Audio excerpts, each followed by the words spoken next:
Welcome to PolyCast, a civilization podcast focused on game strategy. CanusAlbinus, Makahlua, TheMeInTeam, MegaBearsFan.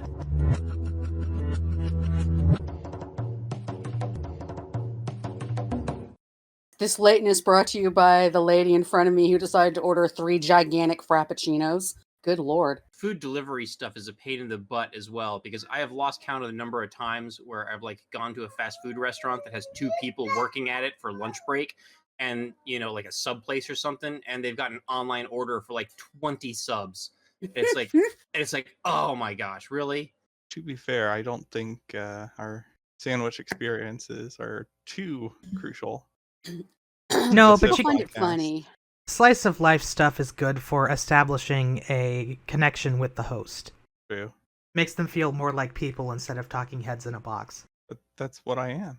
Gotta be relatable to our stalkers, man. Hey, I'm sure that the TheMeInTeam fan guy out of Germany would love to hear more slice of life, but there really was a YouTube channel called that, by the way, for a while. I don't think it exists anymore, fortunately. Oh my goodness. All right, go. Oh, it's PolyCast 200 or 4021. Wow, how the time flies. Typos. Yeah, here in the year 3000. Gosh, it feels like just 2 weeks ago we were on episode 420 something. Now 4000. My goodness. I don't think I can fix that without restarting the stream, so just go ahead and go. Yeah, I don't know if I'm gonna make it to 4,000, guys. I don't think any of us will. We make it to 1000. That's gonna be amazing. Anyway, let's start this properly. Welcome to PolyCast episode 421. I'm Makahlua, and with me as usual, CanusAlbinus. Every single stinking time. I have something really pithy, and then I forget it the moment she says my name. No. That's what happens to me, though. You say my name, and then I'll have something clever beforehand, and just blank. Nope. I guess I just need a caffeine reference or a caffeine reference, yes. A catchphrase or whatever. Okay, also TheMeInTeam. As you can tell, we are one solid step closer to that 1,000 episode count Mackie was talking about. And MegaBearsFan. Well, now we're talking about episode 4000. So, yeah, that's going to be a while. Even if we get there by accident. And I feel like my problem is similar to Canus, except I have something clever that I would say, but it's always something that I come up with on our off weeks and then forget it in the intervening week before we actually do the recording. See, the way that you solve that is you carry one of those little pocket notebooks with you and you write it down when you think of it, then go back to it when you need something. I've been tempted to just put it in our chat. So if there's ever weird one-liners that I put in our chat, that's probably it. It's just me saving something for the actual show. Well, that is what it's someone for. Steal it when someone else's name gets read first. Yeah. We'll log in and then Canus will read it off before I get announced. Okay. Safest method: Post-it note attached to your microphone. No, right on my forehead. Yeah, well, right where you can see it. Yeah, it's gonna fall off in the shower. Well, if you got a mirror, I guess you could still see it. My microphone is screwed to the wall, so I don't think putting a Post-it note on it would be good. I don't think I would see it. Not even on the arm? If it was like a bright pink or something? I guess if it was bright pink, it would be hard to miss. Yeah. That is why all the Post-it notes I have are bright, stupid colors. Because that way I don't miss them. You could also just take my Minecraft approach generally and just simply not think of anything creative in the first place, and therefore you don't have to worry about forgetting it. I think the whole point of making them that yellow color to begin with was that they thought that bright yellow would stand out and be noticeable. But I think Post-it notes have just existed for so long, and we're so all used to seeing them that it doesn't stand out anymore, even though it is a bright pastel color. Well, it's sort of like why they changed the school zone signs in America. Historically, or at least since the 50s, they've been just primary yellow. Now they are this horrible neon yellow-green color that hurts my eyes, but you can definitely see them better. Or like some of the ones that are near stop signs that are near schools lately, they've started putting flashing red lights around the stop sign. So you absolutely have to see it. And I understand that because there's at least one intersection there that you forget that there's a stop. And you just go, dee, dee, dee, through. Oh, right, that was the stop sign. So I have You know lots what of the next step is to add soundboards to them, like the discordant horns from Total War Attila. When like you get near it, it starts playing that unless you stop. when those flashing lights on stop signs first came out.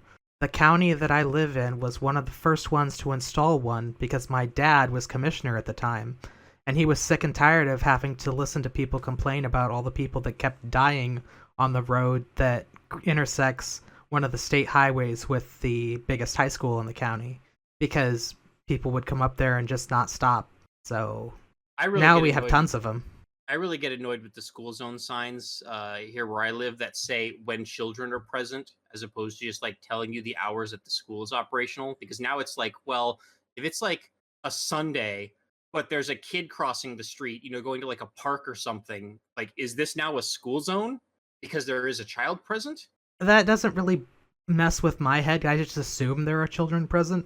Although that could be a problem if you're going through someplace like down in southern Texas, where you're going down Interstate 69 and there's a small town with a school on the other side of the interstate, and before they converted it, you had to walk across the 4-lane highway. Yeah, that was really scary, I'm sure. Oh, that's awful. Plus, there aren't too many people who are going to hit the accelerator when they observe the presence of children, so I don't know And that those- that's too useful. Yeah, and those people need help. I mean, like doing it deliberately in particular is that's a really small percentage. Yeah, those people might need to be in jail rather than helped. yes. Or brain jail, at least. Yeah, well, there's something off there. Well, I guess we skipped our intro topic, but that's fine. It'll still be there next time. We didn't progress past it. We just haven't gotten there yet. It's time for the news!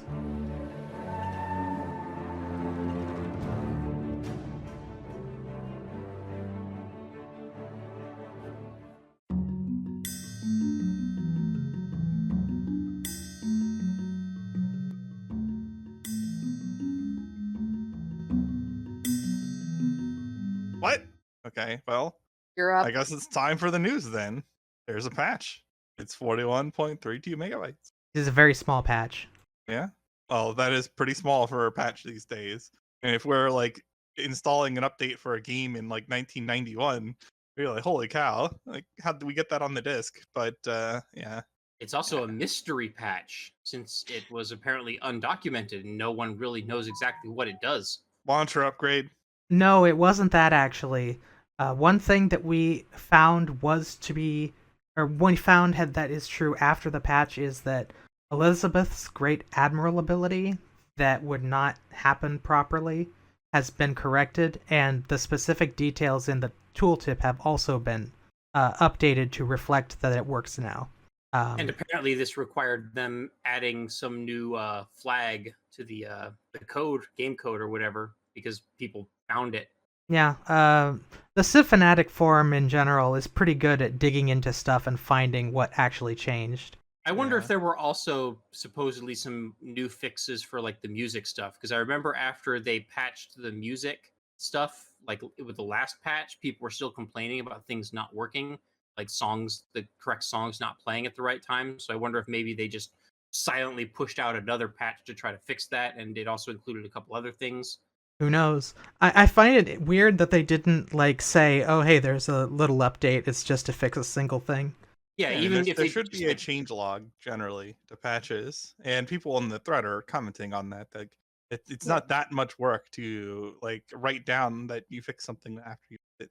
Well, and I mean, most professional software development, you have some tracking for that stuff, where like Yeah. the individual developers are supposed to log, into some time management system, like what they fixed and what they've pushed to source control and stuff like that. So like you don't even necessarily need someone to actually write that down. You just need someone to copy or pull that stuff or export it from whatever software tracking software you're using. It's a little more. I think it's a little bit more complex than that, because probably 70% of the commit dialogue or the commit comments are going to be something like fixed random code fragment causing X not to work, or more commonly, fixed typo. Yeah, well, that might be the case with source control, but there's probably also usually some other software that they're using for like project management that the developers or testers or whatever are supposed to post to whenever they complete like a task that was assigned to them. And it seems like it would be pretty easy to just export what was fixed from that, but you might still have to do a little bit of massaging to make it user friendly, as opposed to information that was more geared towards the development team. Yeah, they So usually have bug you still need trackers. you still need a person to do that, but it shouldn't be that difficult. The other option that could have happened is they had to change something that they knew people wouldn't be particularly pleased about them changing. Like the last time they did this was the time they had to kowtow and make the Chinese less unhappy about mentioning rewriting their history. That's a gamble, though, because people have a habit of figuring out what was changed, as we mentioned earlier. They absolutely do. And if it's something questionable, then it's going to look even worse when it's stealth changed and people will find it. Yeah, well, hopefully it's nothing as egregious as that time they tried to, secretly install spyware on people's computers. Yeah. I don't think it was secretly installed. I think it was included with the base game. And Watch, people like, just... some temp hit the button by accident and they just deployed it early by accident and didn't have the change log ready. Also possible. But it was also a tiny Yeah, for something, for something that small, that feels like it's like a collection of small bug fixes that they would just put in a normal patch notes as minor bug fix. Yeah, that's probably it. It's probably the stuff that would normally be, logged as miscellaneous bug fixes in our patch notes, and then we would complain about, well, what miscellaneous bugs did you fix? Yeah. It'd be nice to know what those bugs were. It would be nice if they did what Paradox does and let us look at the bug trackers, so we know what actually is a bug that's fixed and what isn't. Yeah, although it's an interesting phrase. If you extend it more broadly, it'd be nice if they did what Paradox does. Well, only in that context, because... Yeah, I know. It sounded funny. I used Paradox because it's in the same development space, but lots of other devs do that too. There are things that Firaxis versus Paradox do better than the other when it comes to their games, for sure. It's not like one or the other is always better with their implementations. And there's some stuff that both are bad at, like UI. Well, and with so many games or game studios now just having like Discord channels, especially for like indie games, a lot of times there's just a more active dialogue between the player base and the developers or PR reps, and they're posting, hey, this is what we're doing, in a place where you can never find it again. Yeah. Well, that is frustrating. I miss forums for that purpose. Yeah, they started making like threads in Discord or something. It's not as good, and they're awful. But also nobody uses them or uses them properly. It's like I'll try to spin off topics onto threads where I see it's relevant, but then like nobody else will do that, or people will respond to my thread just in the regular chat box. So now it's like in multiple. It's Yeah, I have seen one example of it used properly in Discord, and that is in Lucid Tactics. Made a strategy thread in his Dominions server, and each thread is a particular topic, and it is specific to strategy discussions of Dominions 5. And that actually is a functional implementation of the feature on Discord.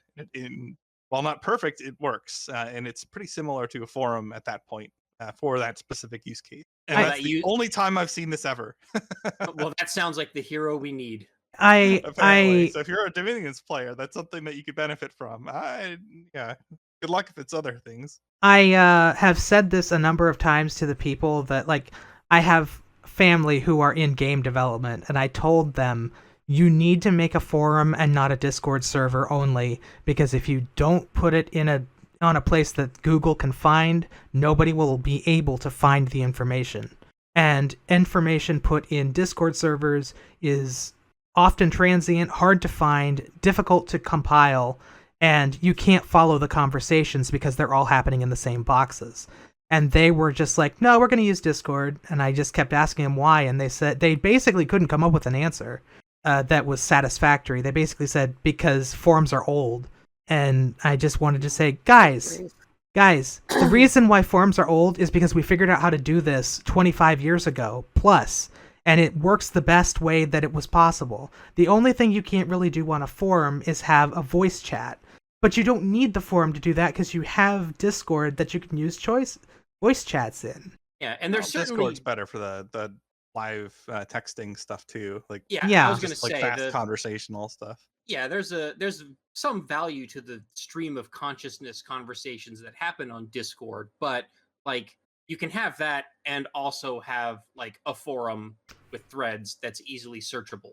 Like you can have both. Yeah, you just link to the Discord. That's what like when you have like modders, they use a Reddit like submod page for that because obviously they're not going to have their own forum for the game, and then that Reddit will link to the Discord, and that's actually pretty functional because you get more like you get more nuanced topics on the subreddit, and then people just spam the Discord chat like usual.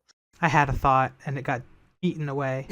It was something along the lines of, if like you hear a lot of people saying that Google search has become terrible over the last couple of years, like it doesn't work anywhere nearly as well as it used to, and part of it is because of the search engine optimization stuff that happens, but a big part of it is that a lot of information about things, especially things that are important to gamers, has moved from public places on the internet into these pseudo-private Discords that Google can't look into. So all the information that you find in a Discord server that used to be on web forums or other places on the internet, Google can't find that, which means if you need information about something that you're not involved in specifically, or you don't happen to have the most up-to-date and current server because servers don't always stick around, you can't find the information you need. You have to go into these places and hope somebody remembers from some other time. And it's like going back to oral history. We have forums. Use forums.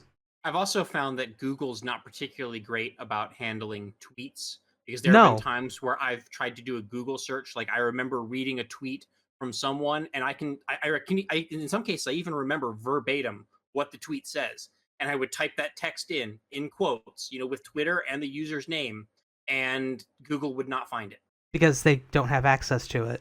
Yeah, and Twitter's search feature isn't much better. No. The built-in search feature on Twitter. So with so many people posting things on Twitter, also confounds the problem that you were talking about. You'd think they could actually find things on their own platform. Nice. The problem is Twitter is a giant cesspool of spam, which means that you're going to get so many false positives, who knows what you're looking for. And also the fact that every tweet has a built-in copy this and retweet it feature doesn't help. But anyway, we have now proven that we are all old men and women who remember the old days and say we wish it was that way because it still worked. Dang it. You dang kids, stop discording on the sidewalk. Yeah, I never had any doubt of that. Once people, as of like 5 years ago, were telling me how they watched my Civ videos while they're in middle school and they're like college students. I've seen that on other channels where people are like, oh, I started watching you in elementary school. And I'm like, holy crap. Yeah. If I had known... now the fact that somebody told me that is years old, so Yeah, they're in college now. Well, they were in college. They're graduating now. They have kids of their own now. It's not at all embarrassing for me to remember that when I was in high school, I was listening to PolyCast. So some of this stuff has been around a long time, and that's a good thing because we know what we're talking about. But at the same time, maybe remember that some of the old ways might not be worse than the new. Might not be worse. Maybe they're just different. I know you have to update a fact now and again, but having something in a downloadable format where somebody could have it locally just in case, with your tips and tricks and other documentation, is not a bad thing. Well, the closest successor to that is Google Docs, though, not Discord, because you will see like the Anbenor mod uses the Google Docs to track like the differences between species and stuff, and also like some other basic information, and that's housed there, and they update it there, and that actually works pretty well. And it does. It replaces the FAQs from back in the day. I'm just saying permanent copies of things is not a bad thing. Don't just do a pinned post in a Discord and think that's enough. Yeah. I don't know if I've mentioned this before, but there was a time back on the internet when forums didn't even exist, and we had an even more ancient style of Usenet. I don't know if it was before Usenet. I don't think it was, but if you've ever heard of the old Bungie game called Marathon, there's a fan site that was made for that in the early 90s, and it's basically just a guy had a website and he put his email address on it, and he just wrote about what he thought about the game, and then people would email him their thoughts and he would post it. And then just as the story went on, as the years went on, he's still doing this, by the way. You can see how the information about this game, which is notoriously obtuse and very strange and has lots of weird, hidden, obscure lore that would give Dark Souls a run for its money. You can read the site and still have the thrill of discovery and the sense of adventure that you would have gotten 25 years ago when you played the game fresh, because it's not all in a wiki somewhere, and it's not all... Hi, Liza. Sorry, my cat is now scrubbing on the microphone. Would not have... there's no way to have that kind of experience in the way the web works now, because everything is just, oh, well, I'm going to put a summary right at the top of the page and tell everybody exactly what happens immediately, rather than how it was discovered. You want to discover it yourself, play the game. The website, I believe, is marathon.bungie.org. If you go there, get ready for a long and very difficult read. But it's very interesting how the old internet worked compared to the new one, where it's mostly just people complaining and calling each other slurs. Oh, there's plenty of that back in the day, too. Yeah, the old days were not immune from that. No, they weren't. I remember it well. I'm remembering, if you were a girl on the internet at that time. I remember, Call of Duty, Modern Warfare. Oh my gosh. Yeah. But we should move... that salt is still there. It's still there. It's just filtered now. But we need another topic, because otherwise we're going to be here all day.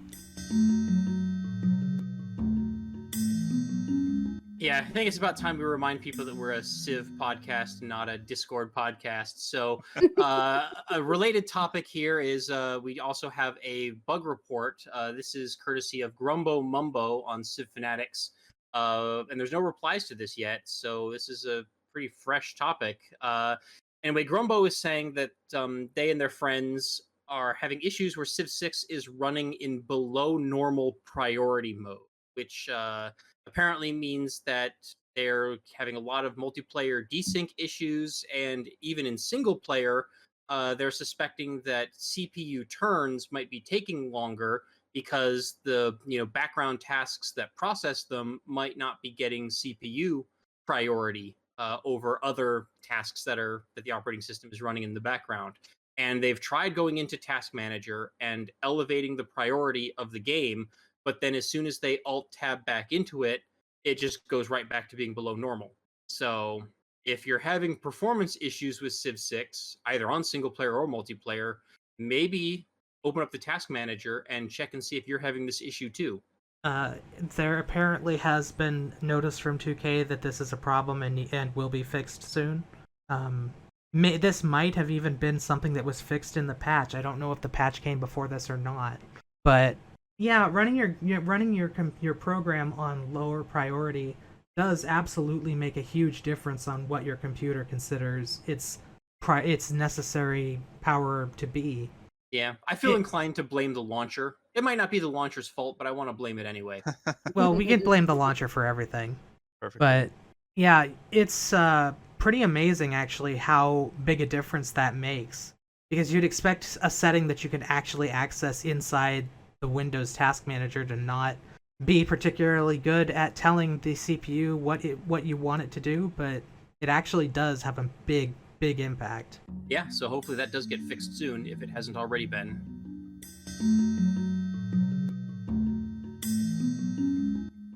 And now we have another news topic that, I don't know, is this something that we should be excited about, or just say that's quite interesting? It's from a developer who is using a fork of the FreeCIv game. The browser version and the 2 and 3D versions can both be used. But the trick is that this particular fork uses ChatGPT to fill in the diplomacy text for the AI players. Which, I'm not sure if that really adds to the gameplay so much, but it's entertaining at least. does ChatGPT know to like role play as the historic character when it comes up with its responses? I'm not sure. I didn't try it because I couldn't get it to work on my computer, but They're doing something similar with Bannerlord. I don't know how good these things are, but apparently some people think that they improve the experience. So cool. And on the dev side, at least, that saves them time trying to think up a bunch of witty responses. Just let ChatGPT write it. it seems like there's a screenshot at the bottom of the thread we are going to link in the show notes that says that shows what it looks like, and the thing that it says is the human player puts in a prompt and says, would you be interested in a peace treaty? And the AI replies, dear player name, as leader of the Tanzanian nation, I welcome your proposal for a peace treaty. Given the current diplomatic state of war between our two nations, I believe it is in our best interest to seek a peaceful resolution. I am willing to negotiate on the terms of the treaty to find a mutually agreeable solution. Let us put aside our differences and strive towards a more prosperous future. Yours sincerely, the name of the AI leader. That's cute, and that it's written like a letter. Yeah. Well, this would probably be good for the people who like to, excuse me, really get into role playing the leaders.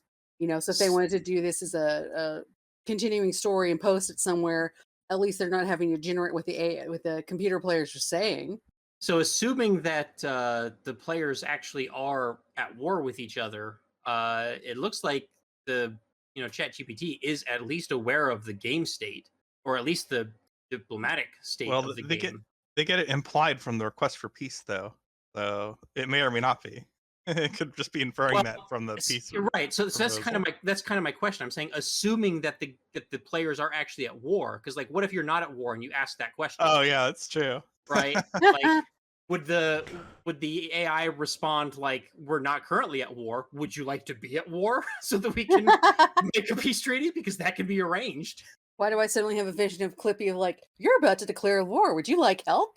The AI correctly guesses that you're planning on it. It seems like it might be in a fairly rudimentary state right now, but it at least seems to understand some things, so we'll have to watch this and see how it goes. Yeah, ChatGPT in general is in a fairly rudimentary state. I'm also assuming that ChatGPT isn't playing the game, so you can't be like, hey, I have some extra gems. Would you like to trade my gems for your, silk or whatever? And I don't think ChatGPT could be like, yes, and then actually do the deal. You'd probably still have to go through the diplomatic interface, which, would work, I assume, the same as it works in Civ. I'm assuming that the AI part, the chat GPT part, is only handling the text reactions to the questions.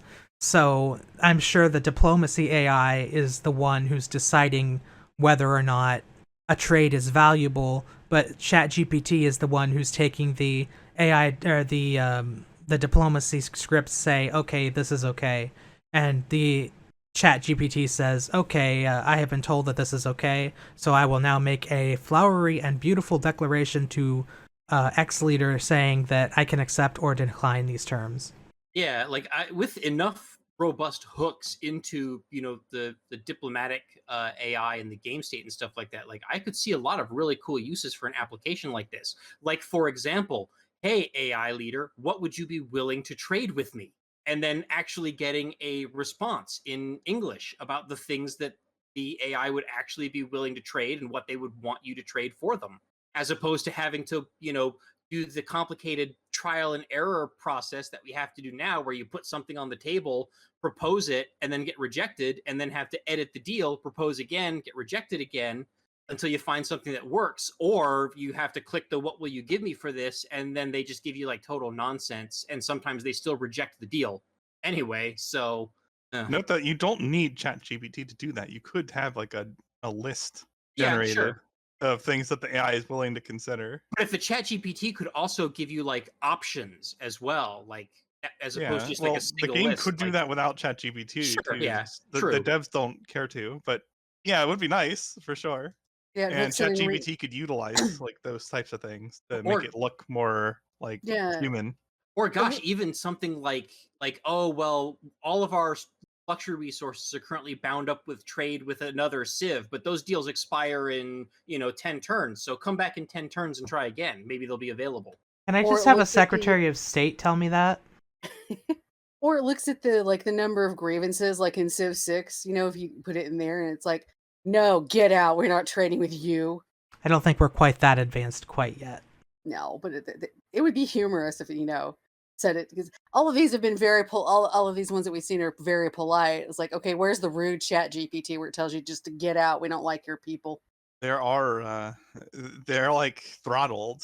ChatGPT is more than capable of coming up with expletives and like threatening you and stuff like that, because people have done things to prompt it in a way that bypasses the filters. And yeah, it'll drop F-bombs at you. It'll say very threatening language. You can like the AI is certainly capable of generating that kind of language if if it's not prevented from doing so. Does it threaten you with taking you over when the robot revolution happens? No, it threatens you in context of whatever Oh. you prompted it with. Aw. There will be no peace until I have nuked you. That is Oh, yeah. ChatGPT's response.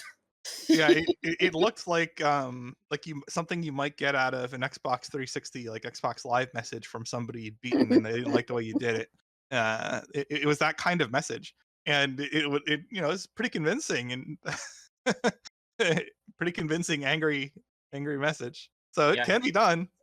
I could just see ChatGPT's response being, no, this war has gone on for 1,000 years and it will go on for another 1,000 years because that's how long it will take me to research the atomic bomb. Oh, And then on like at the very bottom in small text, unless you die first, and then like then an expletive. But you're more than welcome to surrender. there you go. That's the Yeah. proper attitude.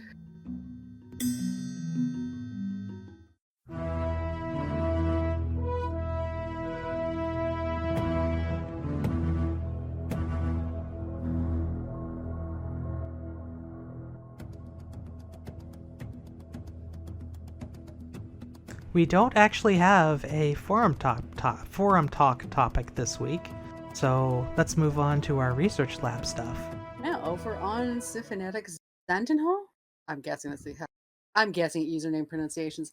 I had previously started a thread about civilizations of Latin America, so they also started one for African civilizations and city-states, because he's got some ideas of things.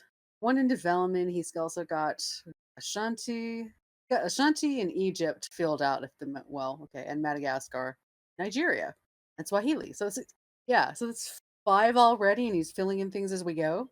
Because we do have, Latin America and African civilizations are both places where Civ could use some improvement. They're not as represented, and there's more history there than people realize sometimes. Well, Africa's a huge continent too. Like I want to say it's the size in land area of like North America and Europe combined, which is often misrepresented on maps, which tend to shrink the southern hemisphere a little bit.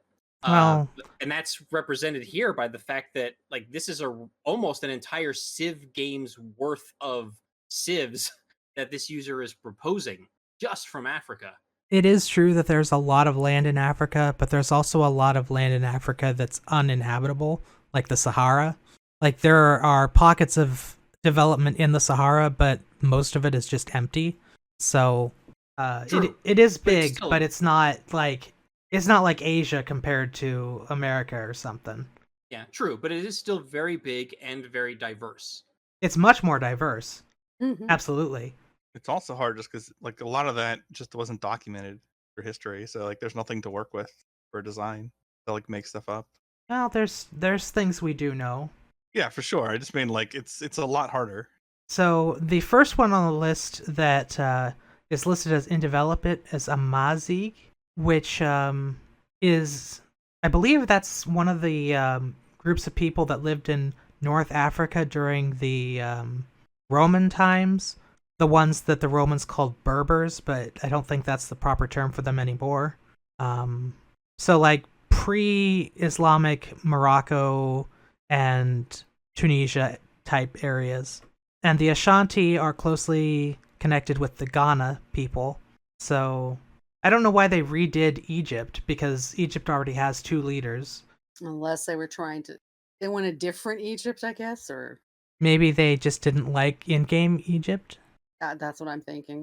It's like, yeah, that's Egypt, but we could do better with Egypt or something. Well, they're I proposing a whole new unique district for Egypt, so Oh yeah, the necropolis instead of a holy site, which I like that because they, from what we know of it, there was a lot of emphasis on burials and things. That kind of makes more sense. yeah. Oh my gosh, the heroes of might and magic in me just won't leave. I heard necropolis just for a moment before mentally correcting myself. No, there are not necropolises in Civ. Sorry, Well, carry on. well, there would be No. if this guy's proposals went through. Yeah, Well, yeah, if we get into but like not the the pure kind you're thinking fantasy, of.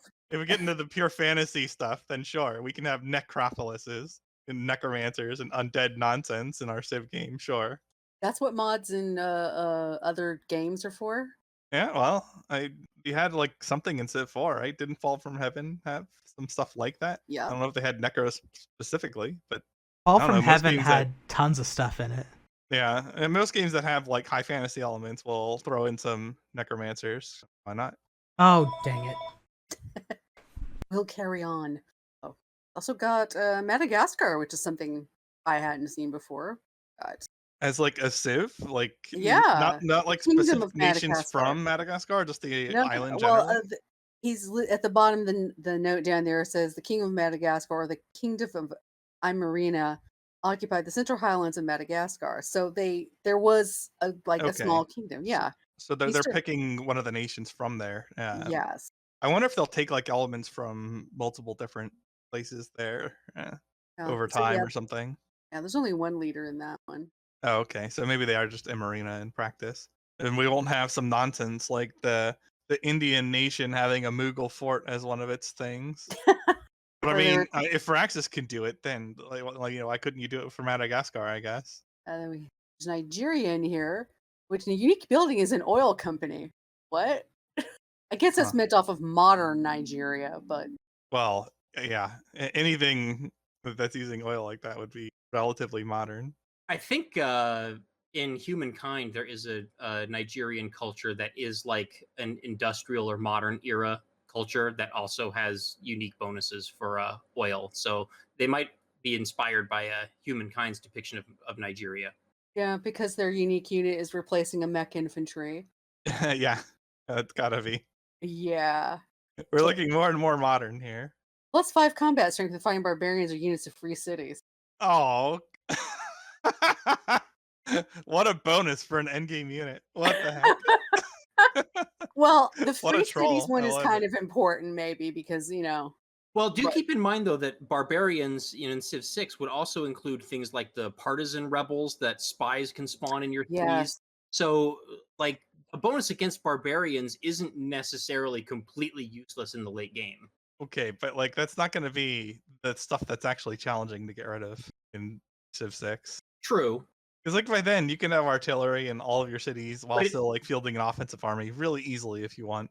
but it And you seems just blast whatever appears. Like yeah. I fine. mean, sure, but it does seem like that's specifically what this mechanized infantry is designed to do because its other bonus proposal is +5 combat strength inside Nigerian territory. So a barbarian inside Nigerian territory is almost certainly at this point in the game going to be, some kind of partisan rebel. That's Uh, pretty obnoxious too, because you could take a city and the game updates borders immediately. So like you can, as part of a play, like do a city capture to screw over the enemy, and then just like and use then these. yeah, clean up whatever units are left. Yeah. Again, Uh, though, this isn't going to be very relevant because it's endgame units. Like if you're does running around with mech infantry, you can absolutely like wreck the AI no matter what. does Civ 6 consider the independent city-state units to be barbarians, or is that its own faction? No, that's specifically why he's got it in here, or units of free cities, because I think it is its own little mini faction that isn't barbarian.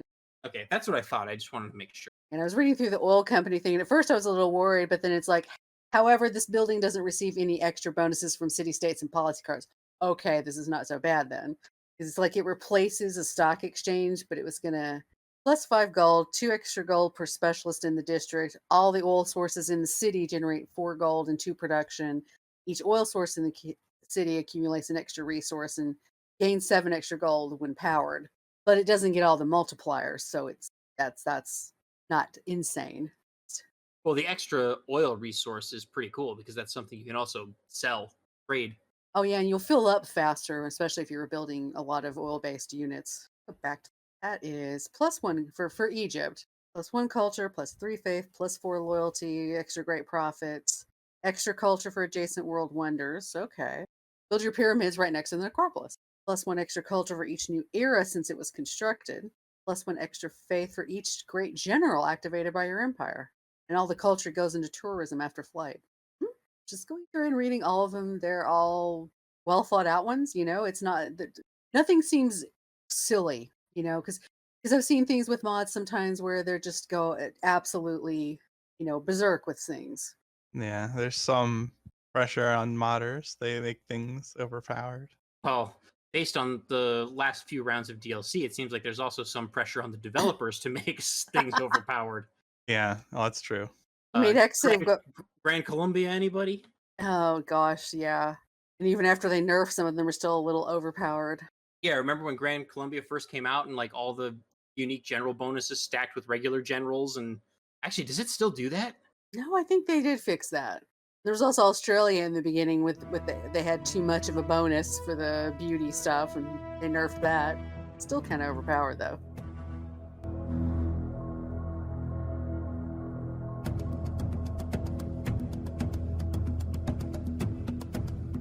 Well, speaking of leaders, you want to talk about the leader pass number 2?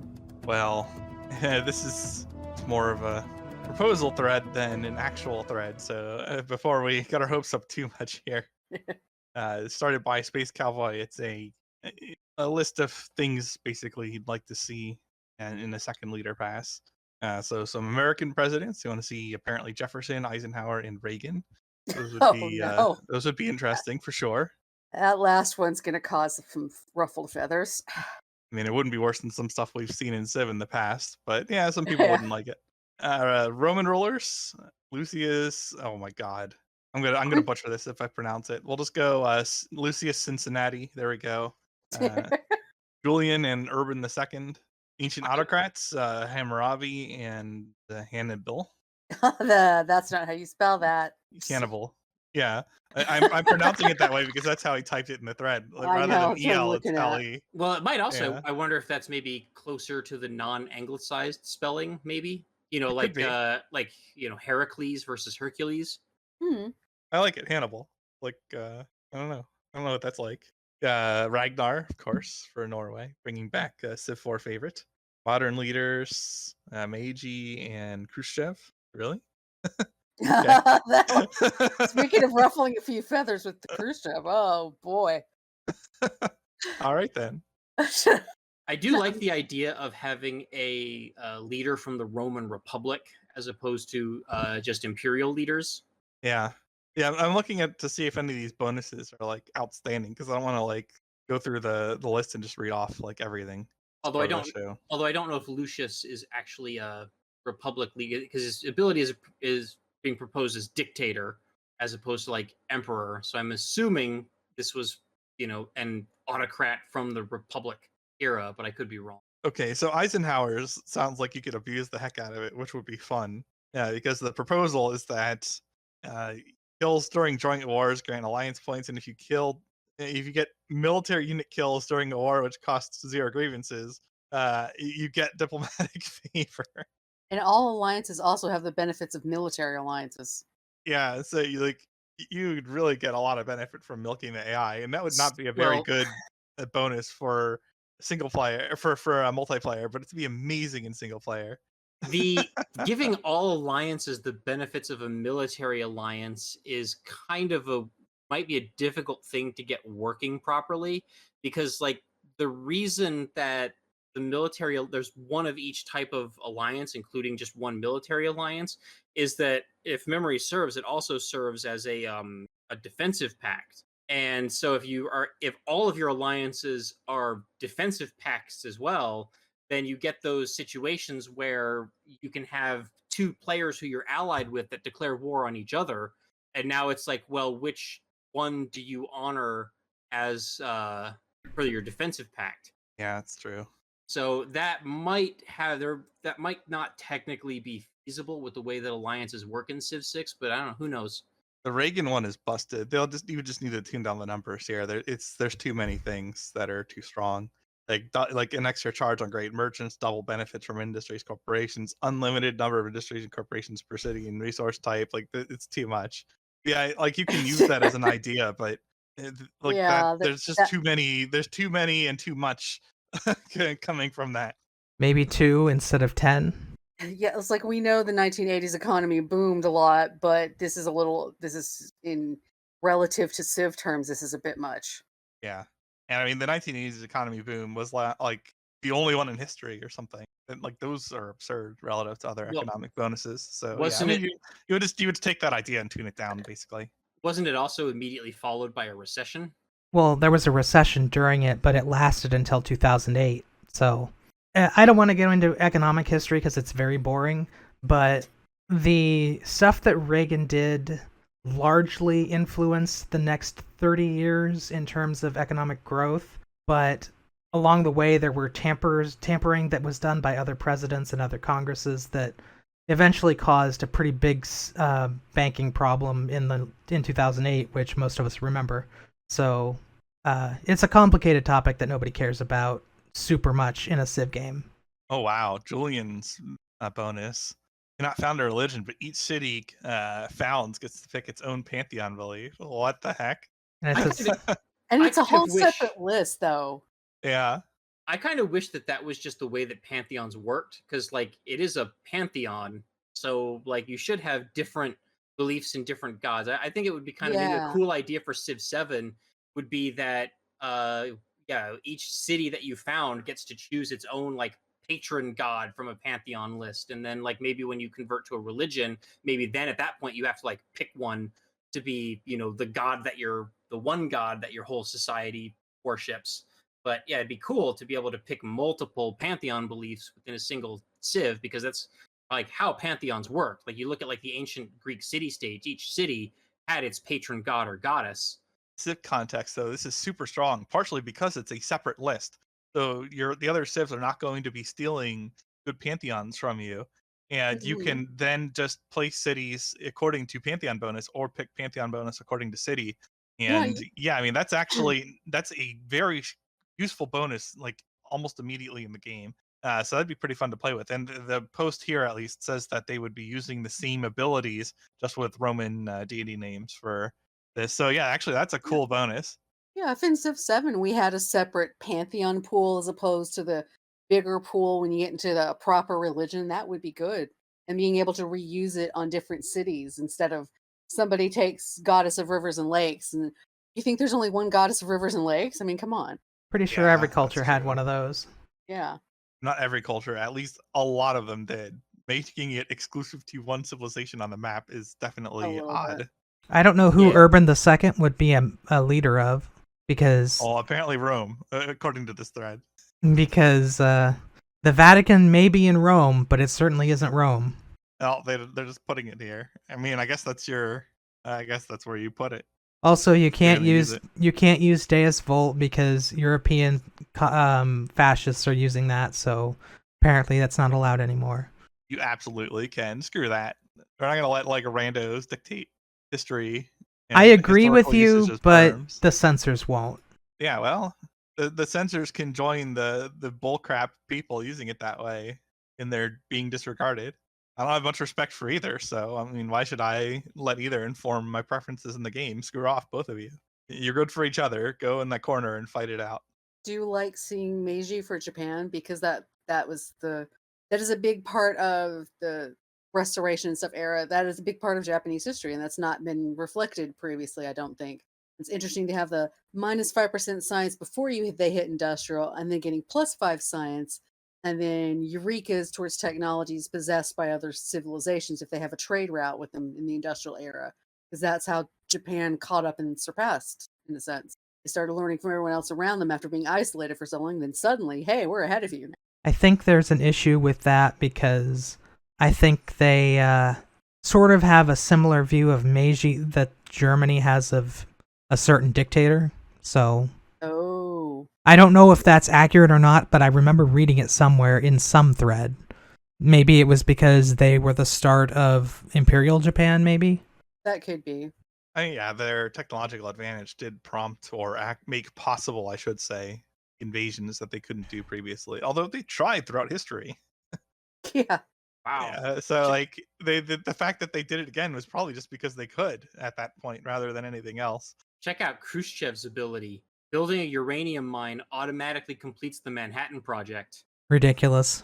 And building automatic completes operation. Excuse you? What? But both of these are like late enough in the game that they're not that impactful overall. Meiji in particular, like if you're not lagging behind, and very frequently as a player you won't be, then it's not doing much for you. I mean, yeah, getting a little bit of science in the late game is nice, I guess, but like you're taking a science penalty prior to that, Starting out.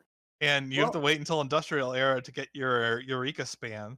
That would actually be one of the weakest leader bonuses in Civ, both like in these proposed lists and amongst presently existing Civ 6 leaders.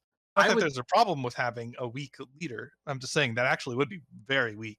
My suggestion would be just to make it so that the Eureka bonus is for the whole game, not just after the industrial era.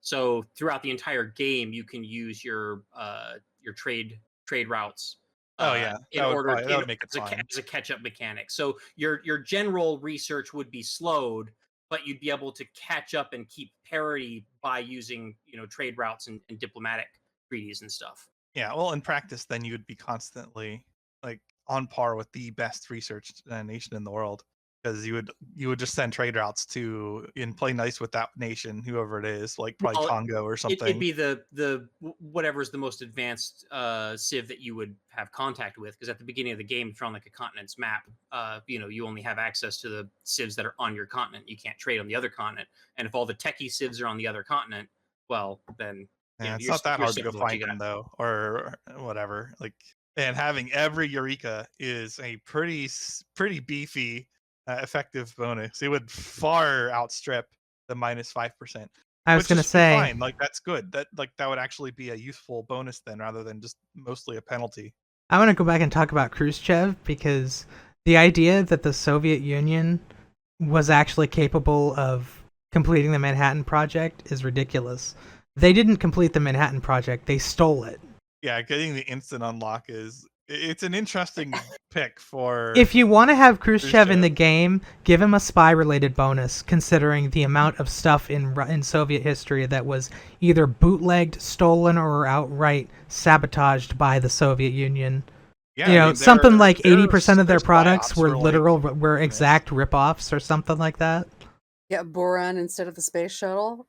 An alternate would maybe be that instead of getting the Manhattan Project for free when you build your first uranium mine, you get the Manhattan Project for free when any other player completes the Manhattan Project for the first time. Yeah, there you go. And I also really do like the espionage bonus theme though, because like that was one thing the USSR was genuinely good at. That's Well, and there about aren't the too only many- thing they were really good at.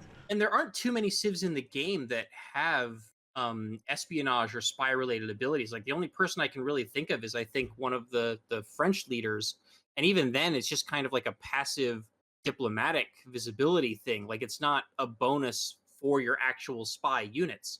Do any Yeah. of the leaders or civs in the game have bonuses that apply specifically to spies? I or, think like, Elizabeth gets a espionage free actions? spy. Is that in Civ 6? I remember in Civ 5, England got a free No, spy. I guess it's in Civ 5. Catherine of France has spy-related stuff. Yeah, that's the only one that I can think of, though. So I feel like we that's a huge hole in terms of leader abilities in Civ 6. that if you're Somebody gonna- gets a spy. I don't remember who it is.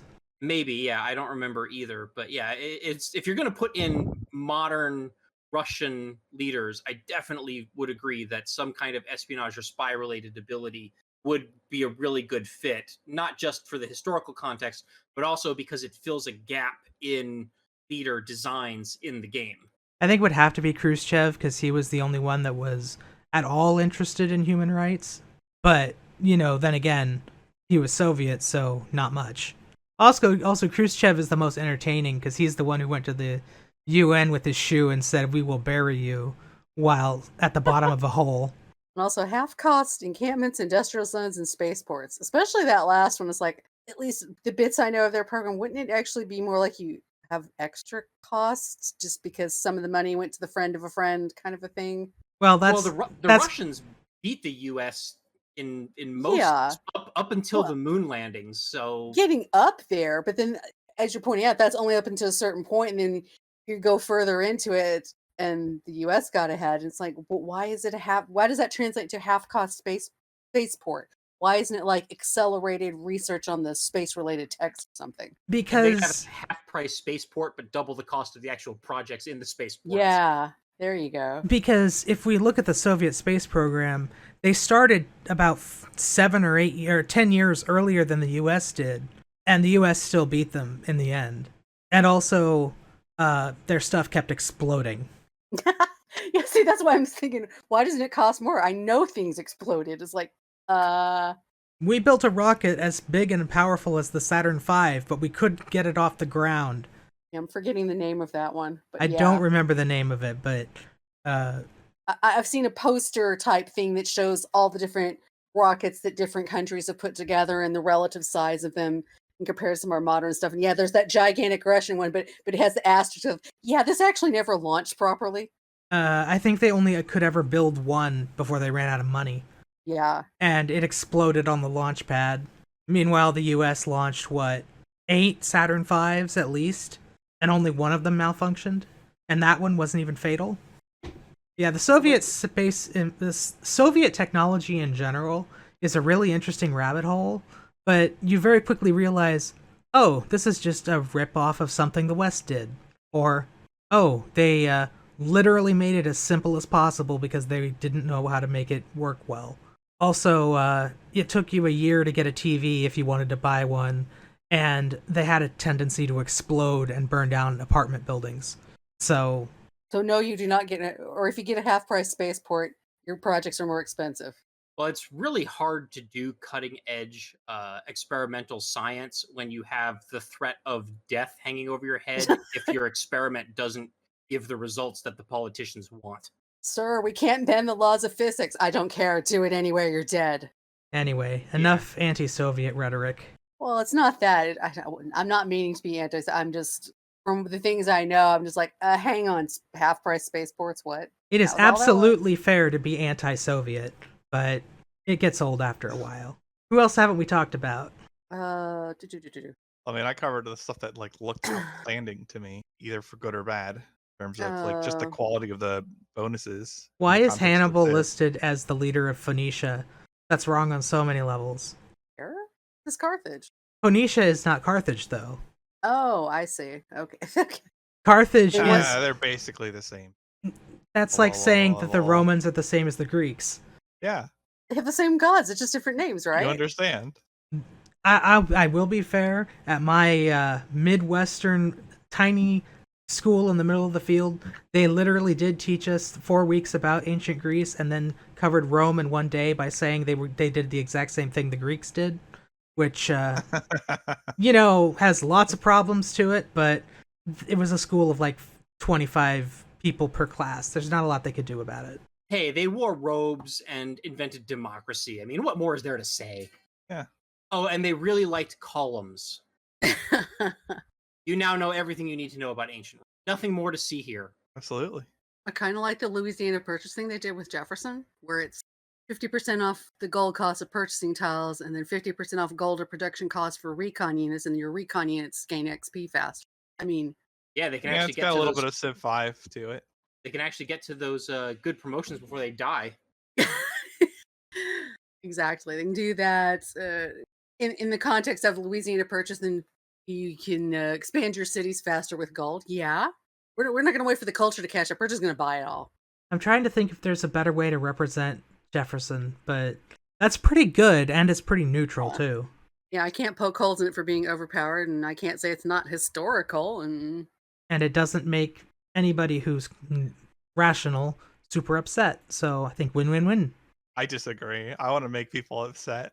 I know you do, but that's not good at selling games. when you design your own game, Phil, you can upset all the people you want. That's Yes, true. that's right. We need an ability about Jefferson trying to secularize the Bible. That's what we need. That was... Oh, that would. Oh, oh You've my. gained faction with the MeInTeam. I don't know if secularization is exactly what he was doing. It was more like rationalization. Like, he wasn't saying that God isn't real, but what he did do was cut out all the parts where miracles happened. So, he was mostly just trying to demystify it.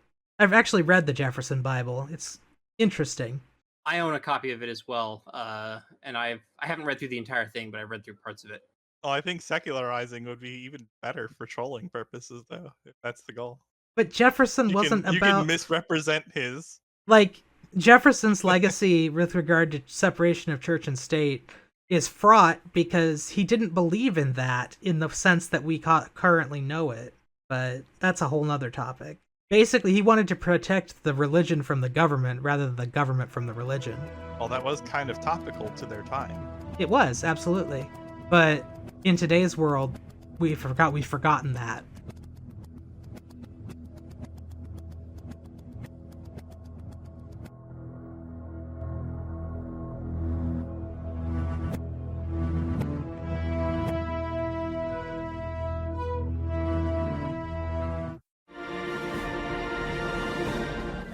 But we're going into PolyCast. What's the next topic? Am I supposed to introduce it?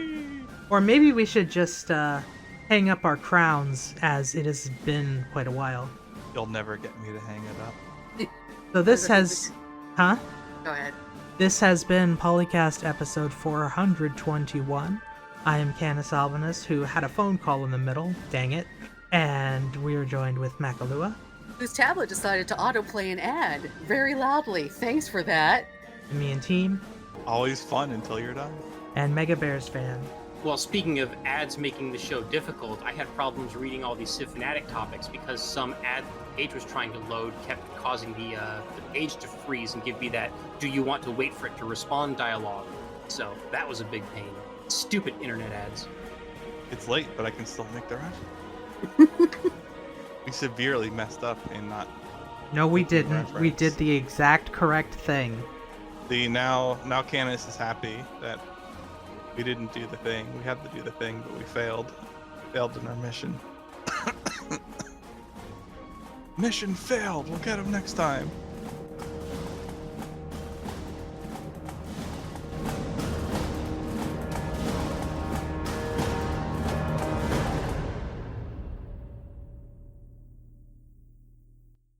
Civilization 3, 4, 5, Beyond Earth, and 6 sound clips. Copyright Take-Two Interactive. Copyright the PolyCast at thepolycast.net.